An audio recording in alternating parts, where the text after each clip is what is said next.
Hello, I'm Charlie Brown, and I am talking live with Michael Iceberg.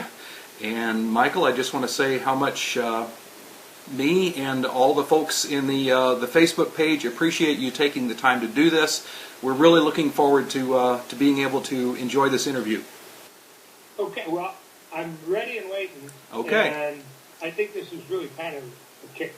Michael, I remember when I worked at Walt Disney World, you introduced me to the late synthesizer pioneer Robert Moog. And I wanted to ask you, Michael, how did you first meet Robert Moog, and what was his reaction to the Iceberg Machine? I used to go to something called the National Association of Music Merchants. NAMM, yes.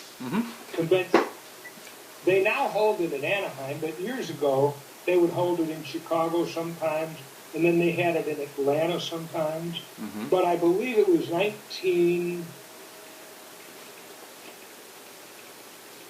must have been around 76. Yeah. It must have been about 1976. It was just before I came to work at Disney World. July 4th of 76. So during the course of being there, I went up to a meeting, a room where they were introducing the new Polymoog synthesizer. Yeah. And because I had been using a Mini Moog, and while I really liked the overhang floorboards, it didn't sound at all like a Polymoog I would expect. Yeah. Would have sounded. It didn't have any of those characteristics at all to me. And I truly wanted that. So I went in to hear this demonstration, and the guy demonstrating it was a guy I knew named Michael Boddicker. And I was sitting there listening, and I really hadn't formed any opinions yet because, until you play it yourself, you don't really know what it's going to sound like. Right. But I was sitting next to this guy with big hair, big white hair. But I didn't know anything about it. I had, of course, known the name Robert Moog, but I just sat down there not knowing that I had sat down next to him. So I'm hearing Michael Boddicker saying these wonderful things about the Polymoog, and he keeps going, oh, bleep. Oh, bleep. I mean, he said terrible things. He was really mad. He was very mad because he, in fact, had nothing to do with the Polymoog. Oh. He had had to sell his company to some conglomerate called Chicago Musical Instrument Company, I believe. And he wasn't happy. Had made a Polymoog, and the Polymoog was more like an organ format. It didn't behave like a synthesizer, and it really made Robert Moog very mad that they had called it a Moog at all. Wow. Even though he couldn't play. Yeah. And he was saying these terrible things, and I looked over, and at his name tag, and it said Robert Moog, and I couldn't believe it because I didn't understand why would he be saying terrible things about the Moog. Yeah. Because I didn't know how and I didn't know that he no longer was, he didn't want to be associated with him anymore. Yeah. And he was associated with him, although he didn't want to be. So how did Bob Moog get to see the Iceberg Machine the first time then? Well, as it happened, we started a friendship with that meeting because we started talking, and I told him that I was about to go to work at Walt Disney World because it was just prior. It was at the end of June. And at the beginning of July, I only know this because I know that I started on the 4th of July. And it was a big deal for me. And the last place I played before that was at the NAMM show. Anyway, I believe that Bob Moog must have come to hear me play there, but I don't remember that. Yeah. But I'm pretty sure that must have happened. And he ended up spending trips at my house. He would come to Disney World with his 5 kids. Oh, wow. And I would have them stay at my house. Yeah. And we had great times. That's and great. he operated on my mini boat a couple times. He did surgery on it. What better person to repair it? Well, I don't know if you remember this, but where the iceberg machine sat in Tomorrowland, it would go up, and it would go up into this dome. Yep. And it got hot up there. Yeah. And when it would get hot up there, the mini mold would go nuts. Yep. Because the mini mold couldn't take being hot. But the Disney people put in air conditioning ducts up there, and they put this silver reflective paper in there. None of it worked. Mm-hmm. And then Bob Moog came out with some oven-baked chips that were supposed to be more resilient, resistant to heat. Mm-hmm. And he came and installed them himself into my mini mold. Mm-hmm. And that was just a terrific. So anyway, that's how I met Robert Moog. That's great. And we had terrific times. Alrighty, the next question I have, Michael, is, this one will be fun. Someone asked, can you tell us a complete list of the keyboard equipment that you used to do the first album, Iceberg Does It Live? Well, there was a polymode sitting right on top of this organ. Mm-hmm. And the organ was an organ that had been fitted with transistor keyers. Mm-hmm. Instead of having, instead of keying the organ, I was putting out the information to, I don't know if you remember this, but when you would hook synthesizers together before MIDI, you got trigger, yes, and you got, what? You had control voltage and you had the trigger. Yeah. You had on and off, and then the control voltage decided the pitch. Yeah. Mm-hmm. And the keyboards of the organ had been made. I had a friend of mine in California did that to me, named Monty Nichols. And he was a state trooper. And he made that to me. He was a ham radio operator. And because these chamber had to be triggered, I had to make those work, and those things work with solenoids that were 3/4 amp solenoids. They were like, I used to have a bunch of switches under each key, and they would constantly weld themselves together from time, just from playing it a number of times. And I would be trying to adjust them and separate the leaf switches while I was playing. It was terrible. But when I got this organ back from Monty, I could direct either of those organ keyboards to whatever I want. And so I could be playing one of them and be pre-setting up something else on another. And I had a mixer control right below the keyboards of the organ, so that I could control the volume of each channel. And I had I believe it was a 12-channel mixer at that time, with reverb on each channel, and a switch that allowed me to tell it whether I wanted my volume pedal to work. In those days, I was using a volume pedal, which I would occasionally accidentally hit, and it make the machine do a terrible noise and throw the audience all back. So I could see the entire room. There would be times when the iceberg machine would make a terrible noise. I don't know if you remember. Did you ever hear that? Did you ever see that? Yes. Okay. Well, anyway, and I had an overhead floor voice, and I believe I had a Yamaha piano which had strings in it. Yamaha Electric Grand. Electric Grand. Yep. It was a lousy piano, compared to what has happened since.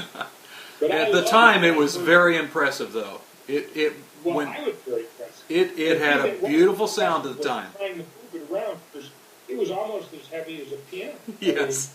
And it had a tune. Yep. But I have come to love real pianos, and I don't count that as a real piano.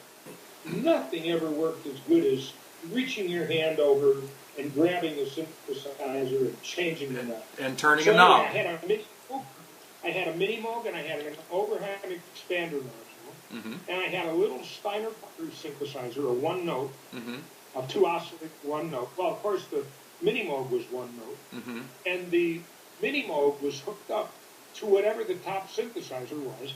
I had to modify the Poly Moog and then later on the Prophet 5 so that it had high note out priority. So whatever the highest note I was playing on keyboard that would be your melody, and you could be playing on the other notes, but that melody would stay up on the highest note. Worked out great. Man, it was the greatest. That became one of your trademark sounds in a show. That whistling solo mini Moog on the top while you were doing chords on like on the Poly Moog or on the Prophet 5. Yeah. Well, the Prophet 5, the Prophet 5 killed me. I loved it so much because the Prophet 5 sounded like 5 voices of mini Moog. You know, and later on I had a Prophet 5 on that show I gave you from 1981. From August, it had the Prophet on it. You can hear it in there. Yes. But on Iceberg Does It Live, it's not in there. That's the Poly Moog. We can go on to the next question here. Okay. Now But there was a Moog Taurus bass also on that. That's right. You had the Taurus on the pedals. Yeah. Oh, I also had a Chamberlain drum machine. That was before a Linn drum. Right. The album was the Chamberlain machine. Yeah, it was a Chamberlain tape loop. And that machine just itself is so comical. I mean, just to describe it would take about a while. But it was a 1-inch tape with 16 tracks on it. Yep. And you could pull off one rhythm at a time, and you could change the pitch. If I can, I'll try to give you a more complete list sometime. I think that pretty much covered everything. That covered all of the main parts. Here's your next question. This is a fun one. Do you still listen to the Moody Blues? Absolutely. That was an easy one, right? Yeah, I love certain of their albums, like Search for the Lost Chord, Threshold of a Dream, Question of Balance, Every Good Boy Deserves Favor, and To Our Children's Children. And those albums are priceless to me. They formed a whole part of my life. They have formed a whole understanding, given me whatever cosmic connection I feel to the world. It's beautiful music. Generated initially by them. And I just like them so much, you know. Okay, here's one. In spite of all of the hassles of working at Walt Disney World, do you miss it? Yeah. Yeah, I do. Yep. I had arguably the best job in Walt Disney World. They never. One of the questions I think you were going to ask me was whether they told me what to say or, gave me a script of the show or anything. Yeah. But we can work that in with this if you want. Right. I think I've got it right here. Let's see. Yeah, that was a question. Were you free to create what you played for your audiences, or did you have to follow their script? That was a question. Totally free. And totally free to do whatever I wanted. And that was in light of the fact that everybody else that worked in that place couldn't even grow a mustache. Right. Everybody was told exactly what to do for every little detail. That's what they called the Disney look. But they never talked to me once, never, about what I should say, what I should play, or anything else, because I think they were afraid they would find out too much. I really do, John. it used to worry me that they didn't talk to me. Uh-huh. Because I'd see some stage manager come into the back of the room. I remember a guy named Gene Columbus, very nice people.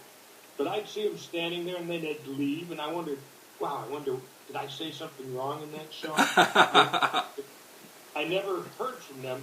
So I remember getting one day I got a note to come up to the entertainment office. They needed to talk to me about something. Uh-oh. And I was scared to death. And they wanted to tell me that there was a piece of material on my stage that was torn. Oh, my. It didn't have anything to do with the material on my stage anyway. But, no, there were some things that happened that were pretty outrageous at Disney World. I think I told you about the clock. No.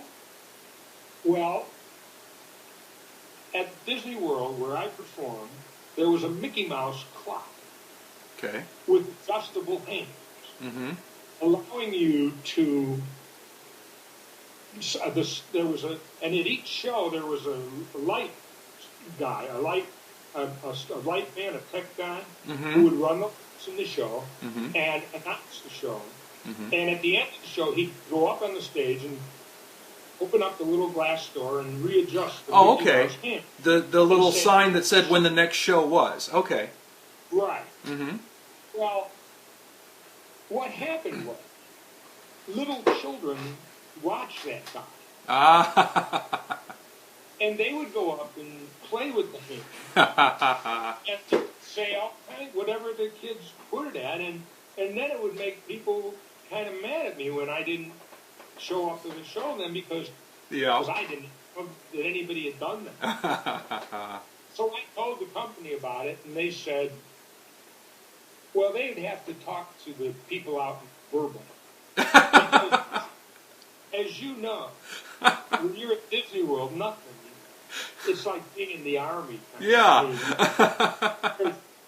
You don't just tell somebody about something and then you can get it taken care of. You have to follow proper procedure. You had to follow. Somebody from design would come out. They'd fly them out there and they'd decide whether they could figure out some way to maybe put a lock on the glass door. Well, this went on for 2 years, Charlie.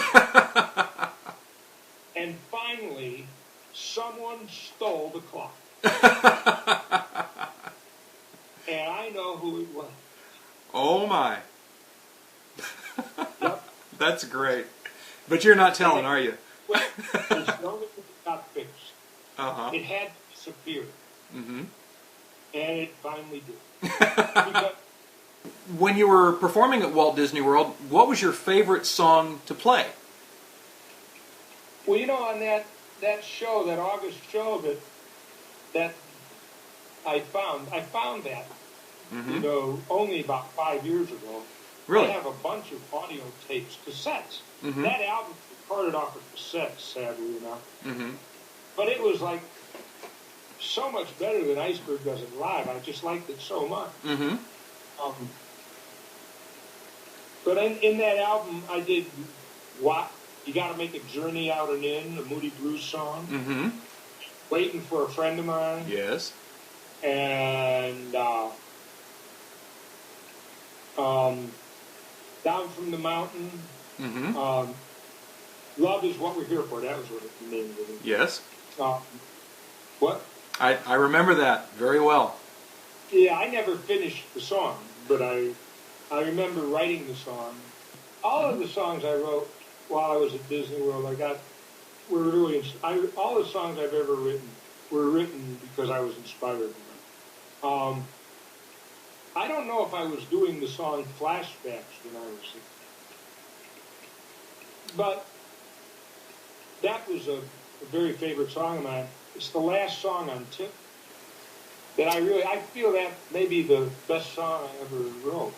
Someone asked, is there any chance of you going out on the road one more time for a final Iceberg Machine tour? It would probably be the final tour because it would probably kill me. because there's a lot of physical moving around. When you have an iceberg machine, it's like, I would do it in a heartbeat. It was so much fun. I bet we could get a group of volunteers together that would be happy to be your road crew for absolutely nothing, Michael. Well, there's a lot of things that go with it. As the iceberg machine, it started being in a Volkswagen bus.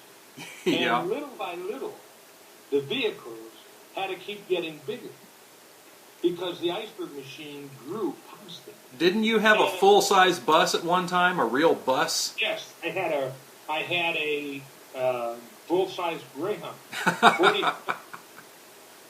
And the only way the machine could fit in it was like a giant puzzle. You had to put each piece in correctly. Each piece had to go in correctly. But when I arrived at Disney World, I had built the entire machine by myself. Uh-huh.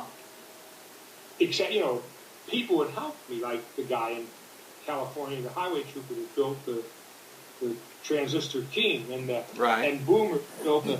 And I had... At each stage, I learned how to take care of it, the chamber, and keep them working. Mm-hmm. But when I got to Disney World, it suddenly became their problem. Yeah. And there was this... I met a wonderful guy that when he died, made it so it was difficult for me to ever perform again. Are you talking about Tom Tater? Yeah. Yep. And Tommy Tater was a brilliant, but more than brilliant, he was a beautiful man. He was a very nice fellow. I remember you introduced me to him, and he was a very, very sweet man and very talented. But he died in the early 90s. Uh-huh. Mm-hmm. And when he did, by that time, what he built into the machine was way beyond anything I could negotiate. When I left Disney, it was no longer something I could move around myself. Yep. And it had become a formidable... It went from being a few hundred pounds to being a few thousand. Well, Michael, you've opened the box now. You've opened Pandora's box by saying live for this audience that you would be willing to do another show. You know what's going to happen. We're going to get something together here now, me and all these other people, and we're going to find out a way to make this happen. We're going to find a place. Well, if you do, and I will. We're going to get you. It has nothing to do, it isn't money. I mean, I don't have any money. And don't worry, neither do any of us. But you know what? We're going to find the cheapest way to do it. As I look back over I'm 71. Mm-hmm. And as I look back over my life, I've had a lot of money sometimes. And I've had no money and camped out sometimes. Mm-hmm. And the times I had a lot of money and the times I had the most fun have no correlation. Uh-huh. They were in no way connected. Yep. It never mattered. It never made me happier to have a lot of money than to not have it. But my travels across the country and the people I know from Durango, Colorado to California to all over the place. I'm so lucky. I've gotten to have a picture of the country and the people. I just love it. I love traveling with the Iceberg Machine. How did you first get involved with the Disney people? Well, I started playing the Iceberg Machine in bars. And it was called the Iceberg Machine because it was merely an organ and a couple of Leslie speakers. And I didn't like playing it, having it say in the newspaper that they had Michael Iceberg at the organ. Yeah. And when the guy asked me what he should put down in the newspaper to advertise it, I said, well, just off the top of my head, I said, say Michael Iceberg and the Iceberg. And that's how the Iceberg Machine grew. Wait a minute. Tell me the question again. I lost it. Well, that was part of the answer. How did you first get connected with the Disney people? Well, there was this restaurant chain in California called Rubens. Mm-hmm. And I played in at their one in Hollywood. I played in a few others, too. I played in San Diego and Harbor Island. And I also worked for a chain called El Torito's for a couple of years. Mm-hmm. And at the restaurant, the people from Disney Art Department, from Buena Vista Studios, from Burbank, they were coming in there late at night, and they were kind of arty people. Yeah. And my show in those days, I was pretty freaky. I had hair down to here. And I got real crazy to play each show. And these guys were really loving the show. Yeah. And they said, wow, we got to tell our boss about you because it would be great to, you should be playing at Disney World. I said, you're right. But, you know, the guys who draw pictures for Disney, they're not the people who hire entertainment. Yeah. So they would tell me that they were going to tell people about it, but I never heard anything about it. Yeah. And I remember in December of 1975, I went out to hear a couple friends of mine who were performing at Disneyland for New Year's Eve, Bill Skiles and Pete Henderson. Mm-hmm. They were in front of the castle. And our hair was so, I was in a band right there. Yeah. And we looked so crazy that they wouldn't let us in at security, even though we were cleared to come in. And they only got us in at the last minute. Now this is December 31st, 1975.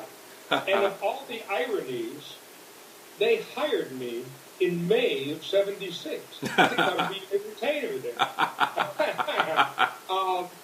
Well, at Disney World. Yeah. But what happened is, I got a phone call that the Disney people would like to send a man from entertainment out to see my show. Yeah. And where would I be performing? Mm-hmm. And I was on my way to Minnesota for performing.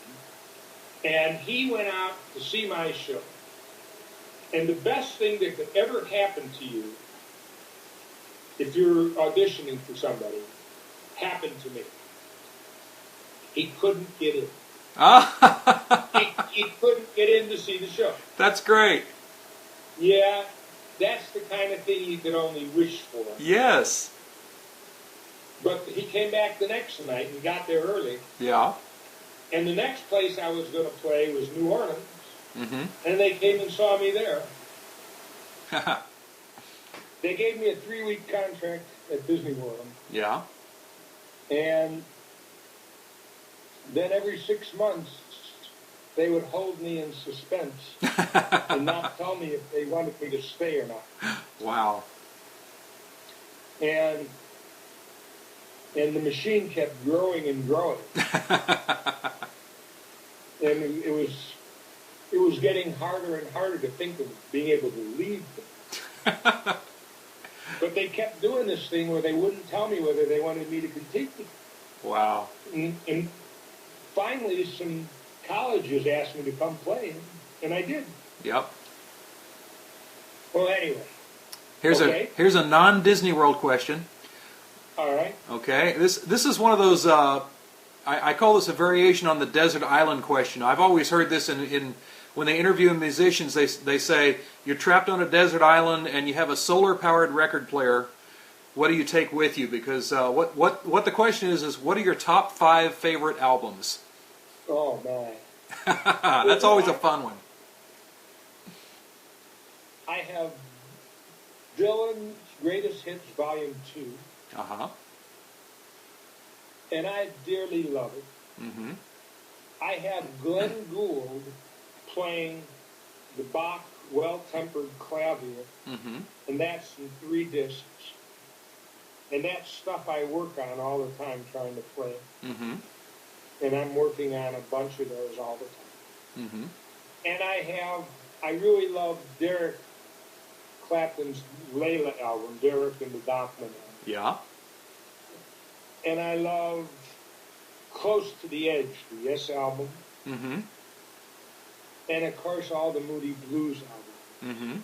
And I love Emerson, Lake and Palmer, although I found it so discouraging to listen to them because they were so beyond anything I would ever attain. Mm-hmm. But I remember listening to Brain Salad Surgery a lot Mm-hmm. because I loved that piece. There was a hymn that they played. Mm-hmm. Yes. Oh man, I can't think of the title. Jerusalem. Yes. Jerusalem. Yes. It's just a great piece of music. But that was the first place I ever heard it. Mm-hmm. I remember you quoting it in your show sometimes. I remember you playing a piece of it. Oh yeah, and I loved Neil Young. Remember, I used to play a song from After the Gold Rush.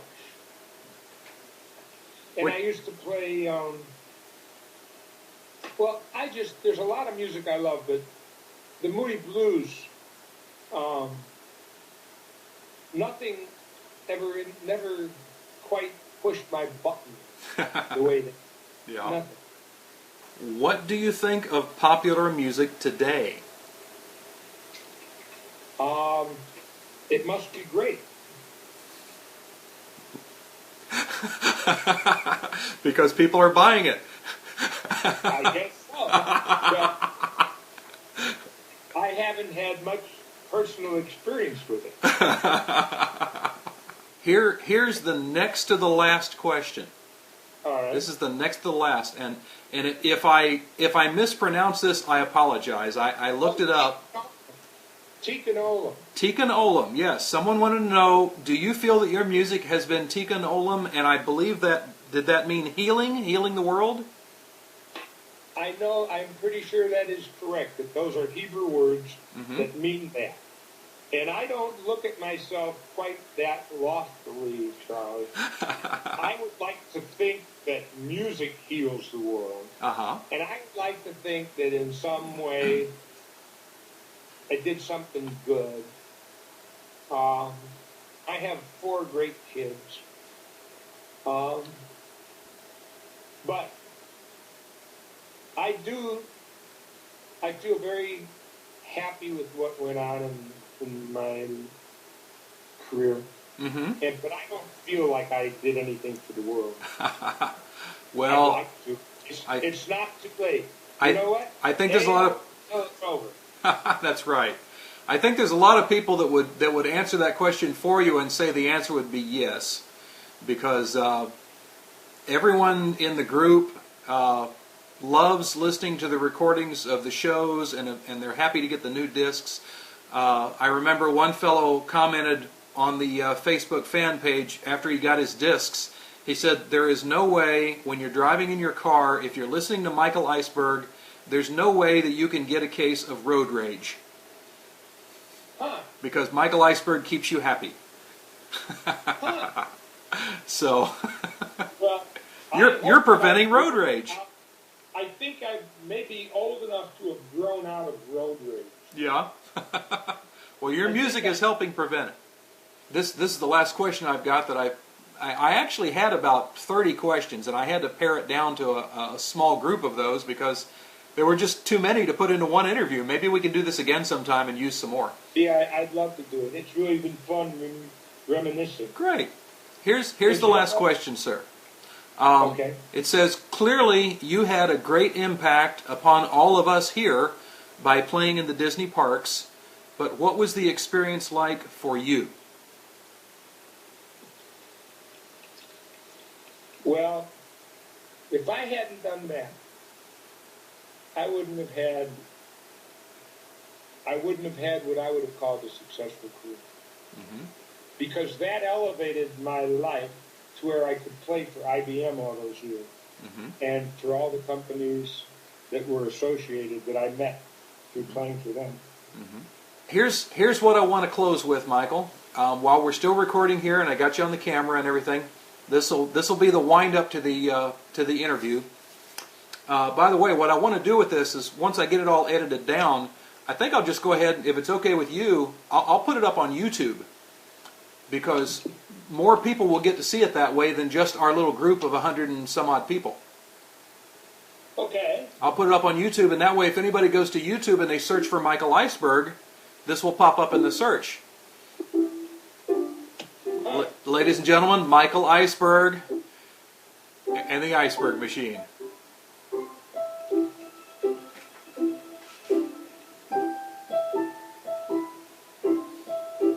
We have a piano in our kitchen.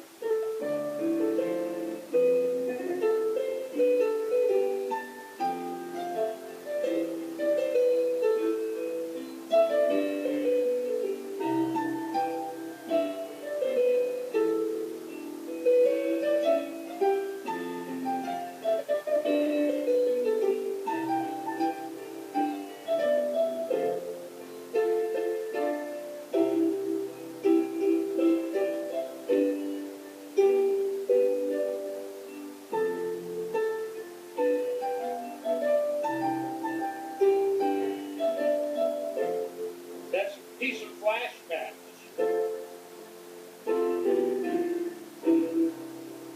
I don't imagine the fidelity is too good.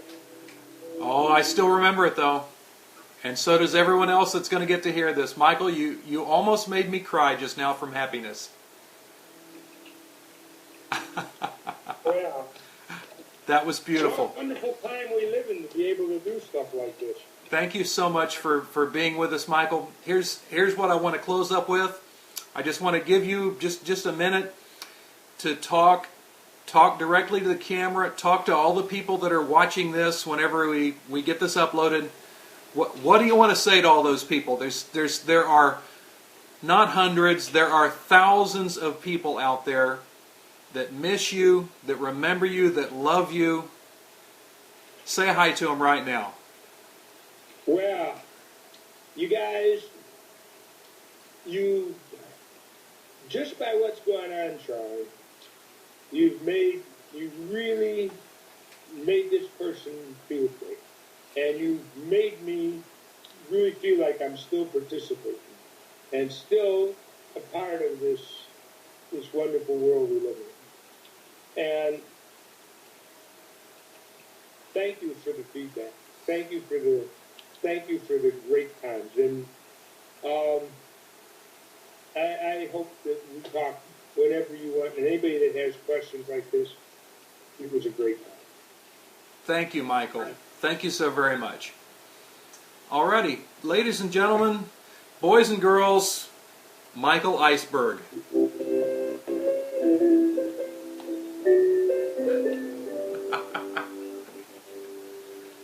Thank you. Thank you, Michael. Have a wonderful rest of your day. You too. Bye-bye. Thanks, Charlie. Love is what we're here for, down from the mountain, and we're gonna save ourselves.